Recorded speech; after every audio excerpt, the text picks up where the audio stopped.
रोमा एक जमाने में बहुत फैशनेबल थी। वो अपने बेटे अरमान की शादी एक मॉडर्न और फैशनेबल लड़की सोनिया से कराती है। एक दिन जब सोनिया अपने कपड़ों की शॉपिंग करके घर आती है, तब उसके मॉडर्न और स्टाइलिश कपड़े देखकर रोमा चकित रह जाती है। अरे वाह, ये कपड़े तो बहुत ही अच्छे हैं बहू। तेरी चॉइस तो वाकई अच्छी है। Thank you so much mummy ji. एक टाइम पर मैं भी बहुत फैशनेबल हुआ करती थी, लेकिन अब बढ़ती उम्र के साथ साथ मेरा फैशन कम हो गया। लेकिन अब तू आ गई है ना, तो हम दोनों साथ में मिलकर ऐसे ही फैशनेबल कपड़े पहनेंगे। ठीक है मम्मी जी, चलेगा, नो प्रॉब्लम। सोनिया तो ऐसे ही हाँ बोल देती है, लेकिन रोमा असल में उसके लाए हुए नए कपड़े पहन लेती है और अपनी सहेलियों के साथ किटी पार्टी करती है। वाव रोमा, तुम्हारे कपड़े तो काफी क्लासी और स्टाइलिश है। तुम पर ये बहुत जच रहा है। हाँ रोमा, तुम तो बहुत ही सुंदर लग रही हो। Thank you friends. फिर रोमा जब घर आती है, तभी उसका बेटा अरमान भी उसे देखता है और वो भी चौंक जाता है। अरे वाह मम्मी, क्या लग रही हो आप। एकदम कमाल के कपड़े खरीदे हैं आपने।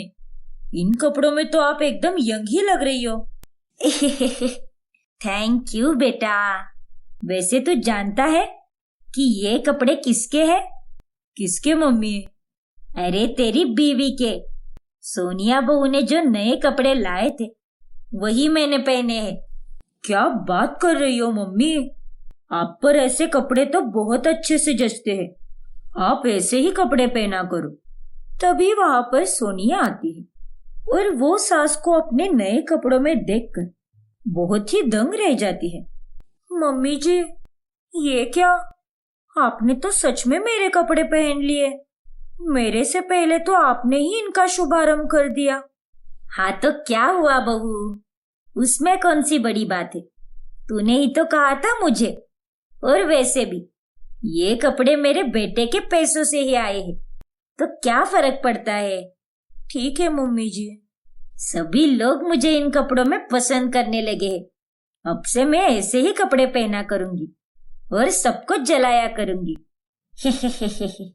फिर रोमा अपनी बहू के कपड़े पहनने लगती है। एक दिन सोनिया को अपना रेड गाउन चाहिए होता है, तब वो उसे नहीं मिलता और तभी वो अपने सास के पास जाती है। मम्मी जी, आपने मेरा रेड गाउन पहना था, वो कहाँ है? मुझे कहीं भी नहीं मिल रहा मेरे कमरे में। अरे बहू, वो ड्रेस तेरे कमरे में है ही नहीं, क्योंकि वो मेरे कमरे में है। रुक, अभी देती हूँ। ठीक है मम्मी जी। फिर रोमा अलमारी में से वो रेड गाउन निकालकर उसे देती है, लेकिन तभी सोनिया देखती है कि उस पर काफी दाग धब्बे लगे हुए हैं। अरे ये क्या मम्मी जी, इस गाउन पर तो दाग धब्बे लगे हुए हैं। आपने मेरे ड्रेस का क्या हाल बना के रखा है। अरे रे, मैं इसे लॉन्ड्री में देना भूल गई बहू। वो दरअसल पार्टी में इस पर जूस गिर गया था, इसीलिए थोड़ा खराब हो गया। ओफो मम्मी जी, अब मैं पार्टी में क्या पहनूंगी। मैं जिस पार्टी में जा रही हूँ वहां पर रेड थीम है। सभी लोग रेड कलर के कपड़े पहन कर आएंगे और मैंने ये गाउन स्पेशली पार्टी के लिए ही खरीदा था, लेकिन आपने तो इसका सत्यानाश ही कर दिया। अब मैं क्या करूं? मेरे पास और कोई रेड गाउन नहीं है। एक काम कर, तू मेरे पास पड़े हुए गाउन पहन ले। मेरे पास काफी सारे रेड गाउन हैं। एक तो ऐसा है जो मैंने हाल ही में खरीदा है और वो तुझे आ भी जाएगा। मैंने उसे एक इवेंट के लिए ही खरीदा था जो 2 दिन बाद है। तू उसे पहन ले। ठीक है माँ जी, दिखाइए तो। फिर रोमा सोनिया को अपना रेड गाउन दिखाती है और सोनिया उसे ले जाती है। अब आप देखना मम्मी जी, आपने मेरे रेड गाउन को खराब किया था ना, अब मैं आपके रेड गाउन को खराब करूंगी। जब मुझे मेरा रेड गाउन चाहिए था तब आपने उसका बुरा हाल किया। अब आपको पता चलेगा जब आपके साथ भी वही होगा। फिर सोनिया वो रेड गाउन पहनकर खूब पार्टी एंजॉय करती है और पार्टी खत्म होने के बाद वो ड्रेस पूरी तरह खराब कर देती है। 2 दिन बाद रोमा उस ड्रेस को सोनिया के पास मांगने आती है। अरे ये क्या बहू, ये ड्रेस तो कितना खराब हो चुका है, अब मैं पार्टी में क्या पहनूंगी? तुझे थोड़ा ध्यान देना चाहिए था ना। अरे माँ जी, जैसे आप लॉन्ड्री कराना भूल गई थी वैसे ही मैं भी भूल गई। आप कोई दूसरा वाला रेड गाउन क्यों नहीं पहन लेती? वैसे भी आप तो कह रही थी ना कि आपके पास तो बहुत सारे रेड गाउन हैं। सोनिया की बातें सुनकर रोमा उसे कुछ भी नहीं बोल पाती और अब वो बार बार बहू के कपड़े पहनने लगती है। इसीलिए सोनिया अब अपने कबर्ड को लॉक करके चली जाती है। तभी उस कबर्ड को लॉक देखकर रोमा सोनिया को कॉल करती है। अरे बहू, तूने अपने कबर्ड को लॉक क्यों किया है? मुझे कुछ कपड़े चाहिए थे। मम्मी जी, आपके पास तो अलमारी भर के कितने सारे कपड़े पड़े हुए हैं, तो आप मेरे कपड़ों के पीछे क्यों पड़ी हो? लेकिन बहू, मेरे पास जो कपड़े पड़े हैं वो सारे पुराने फैशन के हैं और नए फैशन के कपड़े तो तेरे पास है ना। और मैं अपनी सहेलियों के साथ घूमने के लिए थोड़ी ना वो पुराने फैशन वाले कपड़े पहनूंगी। देखो मम्मी जी, अब मैं बाहर आ गई हूँ, आते आते रात हो जाएगी। आपको मेरे कपड़े आज तो मिलने से रहे, सॉरी। फिर अगले दिन, अरमान बेटा, तेरी बीवी ने कल जो भी किया वो अच्छा नहीं था। मैं भी तो अपने कपड़े उसके साथ बांटती हूँ, तो उसने अपने अलमारी को लॉक क्यों लगाया? सोनिया, ये क्या बचकानी हरकत है? मेरी माँ तुम्हारी सास ही तो है ना, दे दिया करो उन्हें कपड़े। और जब तुम उनके कपड़े लेती हो तब तो वो तुम्हें कुछ भी नहीं बोलती ना, फिर तुम क्यों अपनी अलमारी को लॉक करके जाती हो? ठीक है, खुद को बहुत हीरोइन समझती है ना तू, तुझे तो मैं सबक सिखाऊंगी। फिर रोमा सोनिया के कपड़े लेकर उनकी सिलाई निकालकर उसे ढीला कर देती है और जब सोनिया उसे पहनने जाती है तब वो उसे आते ही नहीं। क्या मम्मी जी, आप जब मेरे कपड़े अपनी साइज की करती हो तब फिर से उन्हें मेरे साइज का करके दिया करो। अब देखो, कुछ कपड़े मुझे ढीले हो रहे हैं और कुछ तो पूरे स्ट्रेच हो चुके हैं। अरे बहू, भूल गई थी मैं, आइंदा से ध्यान रखूंगी, ठीक है? नकलची बुढ़िया, अब तू देखती रहे कैसे तुझसे मेरा बदला लेती हूँ। फिर एक दिन, मम्मी जी, मुझे आपकी कुछ साड़ियाँ चाहिए थी, अब इतने सारे त्योहार आ रहे हैं, मुझे उनमें पहनने के लिए कुछ चाहिए। ठीक है, जो चाहिए वो ले ले। थैंक यू मम्मी जी। फिर सोनिया रोमा की नई नई साड़ियाँ निकालती है और उन्हें टेलर के पास ले जाकर उनके नए ड्रेस बनाती है और उसे पहनकर वो अपने पति और सास के सामने आती है। अरे वाह सोनिया मेरी जान, इस ड्रेस में तो तुम एकदम पटाखा लग रही हो। लेकिन बहू, ये ड्रेस तो मैंने तेरी अलमारी में पहले कभी नहीं देखा और इसका कपड़ा भी कुछ देखा देखा सा लग रहा है। अरे मम्मी जी, ये ड्रेस तो मैंने आपकी साड़ी से ही बनाया है ना एकदम सुंदर? क्या? अरे नालायक निकम्मी, ये साड़ी मुझे तेरे बाबूजी ने पिछले महीने ही गिफ्ट की थी और तूने इसका ये हाल कर दिया। एक बार मुझसे पूछ तो लेती। मम्मी जी, आपने ही कहा था ना कि जो चाहिए वो ले ले, और अब आप ऐसा बोल रही हो जैसे आप मेरे कपड़े को अपना मानती हो। वैसे ही मैं आपके कपड़े को अपना नहीं मान सकती क्या? देखो ना अरमान, वो बात नहीं है बहू, तू कुछ ज्यादा ही कर रही है। तूने मेरा रेड गाउन भी ऐसे ही खराब करके दिया था, और अब ये साड़ियाँ, आखिर तू चाहती क्या है? क्यों खराब करती रहती है मेरे कपड़े? क्या? मम्मी जी, पहले तो आपने मेरा ड्रेस खराब किया था और आपका गाउन मैंने जानबूझकर खराब नहीं किया था। आपकी जैसी नहीं हूं मैं, समझी ना आप? जो जो मैं पहनती हूँ वो सब आपको पहनना होता है, कॉपी कैट कहीं की। अरे कॉपी कैट होगी तू, बेवकूफ कहीं की। तुझे क्या लगता है दुनिया में तू ही सबसे ज्यादा फैशनेबल है क्या? खुद को कैटरीना कैफ मत समझ, चुड़ैल कहीं की। जो बोलता है वही होता है, तो आप चुड़ैल। अरे बस करो आप दोनों, क्यों इतना लड़ रही हो?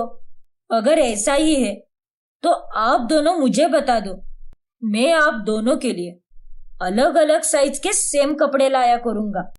नहीं अरमान बेटा, ऐसे करने की कोई जरूरत नहीं है।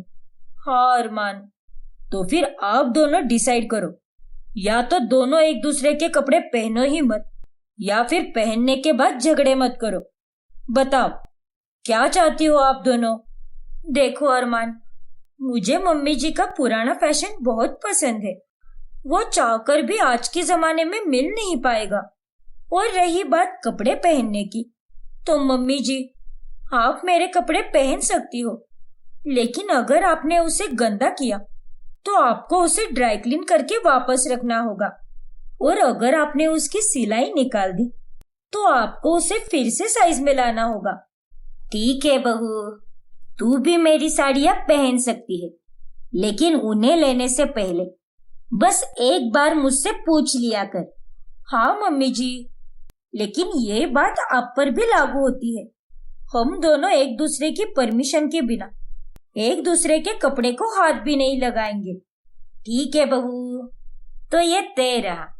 और इस तरह अंत में वो दोनों आपसी सहमति से एक दूसरे के कपड़े पहनने लगती हैं, और जिस कारण उनके बीच अब झगड़े भी नहीं होते। वर्षा अपनी सास सुमित्रा और जेठानी नायरा के साथ रहती है। नायरा एक अमीर घराने की लड़की होती है, इसीलिए उसमें फूट फूट कर घमंड भरा होता है। वो कुछ भी काम नहीं करती और सारा काम अपनी देवरानी से ही कराती है। अरे ओ वर्षा, कहाँ रह गई मेरी कॉफी? अब तक बनी क्यों नहीं? ये लीजिए भाभी, आपकी कॉफी। तुम्हें अच्छी तरह से पता है ना कि थोड़ा सा भी टाइम इधर उधर हुआ तो मुझे कितना गुस्सा आता है। तो तुम सारे काम लेट क्यों करती हो? वो दरअसल। अच्छा छोड़ो, अब झाड़ू बनकर सफाई मत देती बैठो। जाओ, जाकर मेरे जो कपड़े पड़े हैं उन्हें धो दो। और हाँ, मैं आज शाम को पार्लर जा रही हूँ, इसीलिए माँ जी ने मुझे दिया गया सब्जी काटने का और छत साफ करने का काम तुम्हें ही करना होगा। लेकिन भाभी, लेकिन वेकिन कुछ नहीं। जाओ, जितना कहा है उतना करो। उतने में वहां पर उनकी सास आ जाती है। अरे ओ बड़ी बहू, तूने अपनी देवरानी को क्या नौकरानी समझ के रखा है? जब देखो तब उससे ही काम करवाती रहती हो, और तुम्हें दिए गए सारे काम भी उसके माथे मार देती हो। माँ जी, आप हम दोनों देवरानी और जेठानी के बीच में नहीं बोल सकती। काम चाहे वो करे या मैं, काम सिर्फ पूरा होने से मतलब रखो आप। माँ जी कुछ भी गलत नहीं कह रही, मैं कुछ कहती नहीं हूँ, इसका मतलब ये नहीं है कि मैं बेवकूफ हूँ। आपको अपने काम खुद करने चाहिए।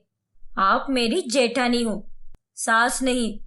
तूने एकदम सही कहा छोटी बहू, लेकिन मैं एक अमीर घराने से आई हूँ और मुझे ये सारे काम नहीं आते, क्योंकि वहां मैं थर्ड पार्ट में रही हूँ। अरे अगर तू इतनी ही अमीर है तो रख लेना अपने लिए नौकरानी, वैसे तो तुझसे कोई काम भी नहीं होते। हाँ माँ जी, आपने बिल्कुल सही कहा। और नायरा भाभी, आपके पास तो नौकरानी रखने के लिए पैसे भी होंगे ना? वो नायरा का दिमाग कुछ सेकेंड्स के लिए हैंग हो जाता है। अमीर तो वो थी, लेकिन अपनी जेब से पैसा निकालने के लिए हर किसी का दिमाग बंद पड़ जाता है। क्या हुआ नायरा बहू, तो चुप क्यों है? रखूंगी ना, बिल्कुल रखूंगी अपने लिए नौकरानी। अरे ये तो बहुत ही मामूली बात है मेरे लिए। 24 घंटे में ढूंढ ढूंढ कर नायरा अपने लिए नौकरानी लाती है, जिसका नाम फुलझड़ी होता है। वर्षा, माँ जी मेरी नौकरानी से मिली, ये है फुलझड़ी। और हाँ, कान खोलकर सुन लीजिए, ये सिर्फ मेरी ही नौकरानी है। तो वर्षा की बच्ची, तुम इससे अपना कोई काम करवाने के बारे में सोचना भी मत। आप चिंता मत कीजिए नायरा भाभी, मुझे अपना काम अपने हाथों से करने में ही मजा आता है। मैं आपकी तरह नहीं हूँ। चलो चलो, भंकसबाजी बंद करो। ओ मैम साहब, कान खोलकर सुन लो। मैं यहाँ काम करने आई है, तो मेरे कुछ टर्मिनेशन और कंडीशनर है। क्या? मैं रोज सुबह 8 बजे के बाद ही उठेगी और रात को 11 बजे के पहले सो जाऊंगी। मेरे को नींद में कोई चिल्लम चिल्ली पसंद नहीं है, समझ लेना। और मैं रसोई में नहीं सोएगी। मेरे लिए भी एक अलग कमरा होना चाहिए। जो सब खाएंगे मैं भी वही खाएगी। मेरे 2 फेवरेट सीरियल है, सासू जी ने मेरी कदर न जानी और ससुराल पायल का। इन दोनों को मैं रोज किसी भी हाल में देखेगी, चाहे कुछ भी हो जाए। क्या? भाभी, इस फुलझड़ी की बातों से तो ऐसा लग रहा है जैसे आप इसे नहीं बल्कि ये आपको काम पर रख रही है। सच में ये तो अपने नाम की तरह ही फुलझड़ी जैसी है। Very good. इस बड़ी बहू को ऐसी ही नौकरानी मिलनी चाहिए। ठीक है, कोई बात नहीं। मुझे तुम्हारे सारे टर्म्स एंड कंडीशन से कोई प्रॉब्लम नहीं है। जाओ, काम पर लग जाओ। पहले मेरे कमरे में झाड़ू लगाओ और फिर आगे के काम में तुम्हें बाद में समझाऊंगी। ठीक है, एक कच मिनट। मैं ये मेरे कान में लगा देती है। ये क्या? तुम ईयरफोन्स क्यों पहन रही हो? अरे मेम साहब, क्या बातें करती हो तुम भी? अरे ईयरफोन क्या अचार डालने के लिए लगाते हैं? मैं ये ईयरफोन्स लगाकर गाने सुन सुनकर काम करेगी। ये भी मेरे टर्मिनेशन और कंडीशनर का ही हिस्सा है।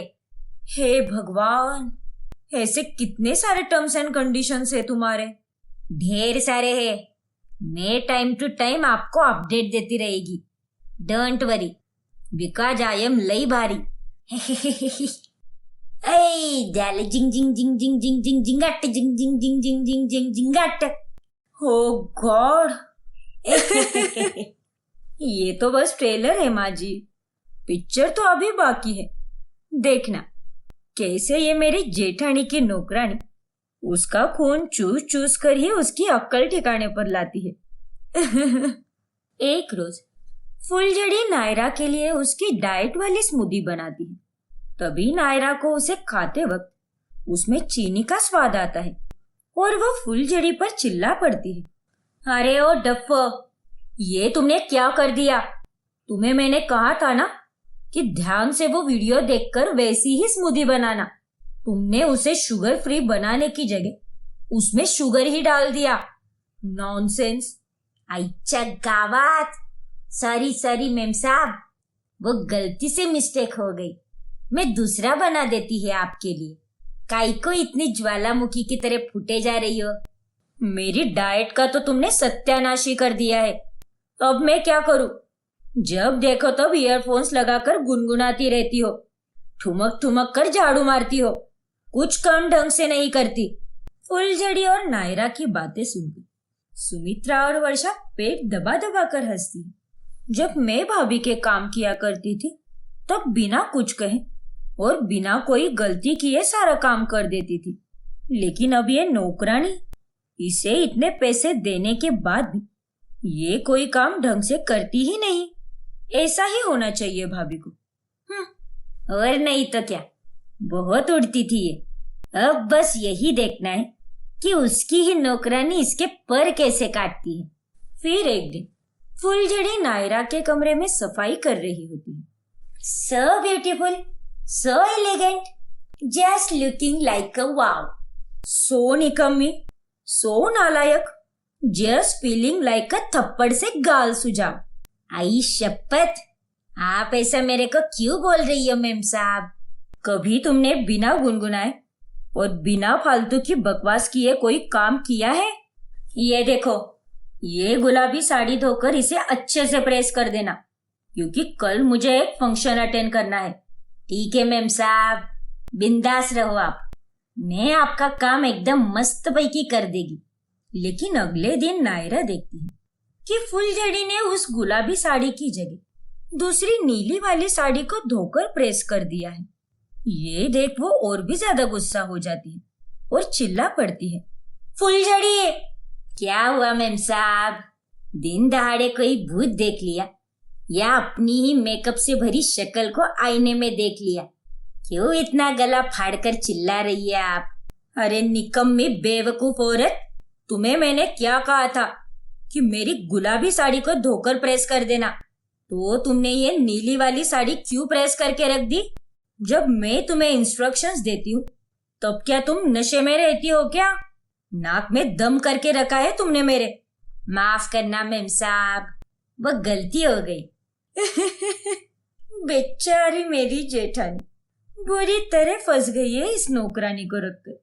माँ जी, मुझे अपनी जेठानी पर बहुत तरस आ रहा है, लेकिन ये सब देखकर मुझे तो बड़ा मजा आ रहा है। हाँ छोटी बहू, बात तो तूने एकदम सही कही। फिर एक दिन नायरा अपना मेकअप किट ढूंढ रही होती है, लेकिन वो उसे मिलता ही नहीं। फिर वो फुलझड़ी को बुलाकर उसे ढूंढने को कहती है और तब उसे पता चलता है कि फुलझड़ी ने वो मेकअप किट किसी सूटकेस में रख दिया है। पागल औरत, तुम्हें मैंने पहले दिन ही बताया था कि कौन सा सामान कहाँ पर रखना है। एक ही कमरे की सफाई करनी रहती है तुम्हें, वो भी ढंग से नहीं कर पाती तुम। इतनी कैसे दिमाग से पैदल हो सकती हो तुम? बस दिन रात फोन और ईयरफोन और रात में टीवी, बस इसी में ध्यान रहता है तुम्हारा। ब्लडी इडियट, मेरे डाइट से लेकर मेरी लाइफ की हर एक चीज को बिगाड़ कर रख दिया है तुमने। ए सुकड़ बम्बिल, तेरे डाइट और तेरी लाइफ दो गंचा नाना चिटांग। तू अपने पैसे तेरे पास ही रख, मैं अब तेरे पास काम नहीं करेगी। छोटी छोटी बातों पर टोकम टाकी, हर रोज तेरे फटे हुए ढोल जैसी आवाज की चिक चिक, मेरे को नहीं जमेगा। मैं एक मॉडर्न नौकरानी है, ओल्ड फैशन नहीं। अगर तुझे मेरी जैसी नौकरानी नहीं पसंद तो तू भाड़ में जा, मैं तो चली। क्या? अरे रुक जाओ फुलझड़ी, फुलझड़ी। फुलझड़ी अपना सामान लेकर वहां से चली जाती है और नायरा अपना सर पकड़ लेती है। तभी वहां पर सुमित्रा और वर्षा आती है। क्यों बड़ी बहू, पड़ गई ना नौकरानी महंगी? भाभी, अपने काम हमें खुद ही करने चाहिए, क्योंकि हमारे कामों को कैसे करना है ये सिर्फ हमें ही अच्छी तरह से पता होता है, तो दूसरों पर क्यों निर्भर रहना? हाँ वर्षा, शायद तुम सही कह रही हो। अगर मैं अपने काम करने लगूं तो कोई प्रॉब्लम ही नहीं होगी, और साथ ही साथ थोड़ा बदन हिलाने से तेरा फिगर भी मस्त बन जाएगा। मुझे माफ कर दो वर्षा, मैंने तुमसे जितना काम करवाया उतना ही उस नौकरानी ने मेरा खून चूसा, लेकिन अब नहीं। अब मैं अपने सारे काम खुद करूंगी और साथ ही एक अच्छी बहू बनकर अपना बहू धर्म निभाऊंगी और वर्षा के साथ साथ घर के सारे काम भी करूंगी। ये हुई ना बात। और इस तरह अंत में नायरा सुधर जाती है और वो उस दिन के बाद से अपनी देवरानी के साथ घर के सारे काम करती है।